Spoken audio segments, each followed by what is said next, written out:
an issue.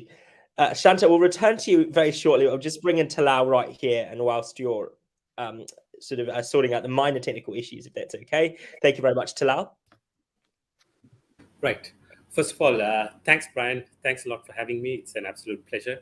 And so I agree with Sharmini and Harsha on both the economic side and the political side. And to give a fair assessment of the situation, I mean, the situation is quite bad.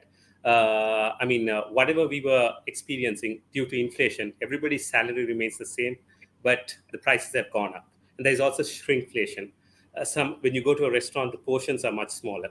And unsustainable debt, a forex crisis, and high inflation. So we've got like everything coming at us. And the important factor to note is like Sri Lanka is going through such a big crisis. At the same time, the rest of the world is also facing a calamity. So there are a number of different crises. According to the UN, 54 nations are under debt stress. So it's a bad time to be there, especially when your friends are also not in a good situation to bail you out.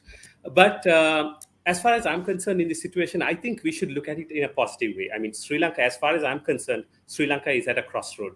I mean, there are two options we have. One is we can do the necessary reforms like how Dr. Manmohan Singh did in India in 1991 or Thailand did.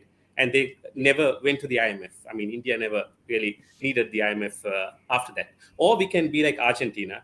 But looking at the current situation, I think it's a bit of a political challenge for any party if they come to do that. I mean, we've had a few protests. I mean, now protesters are even demanding that interest rates be lowered. So that's like going into the territory of the central bank. So with such this thing, I mean, it might be a challenge. So hopefully we can get the reforms right. And for example, in my assessment, what the IMF says is quite obvious. I mean, it's what we should have been doing for the last 75 years, and we wouldn't be in trouble.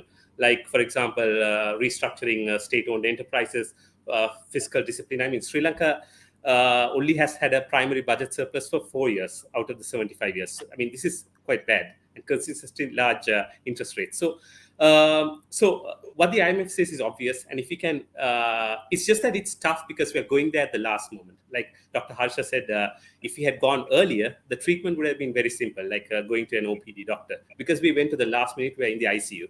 So that's just a sum of the situation is in my view.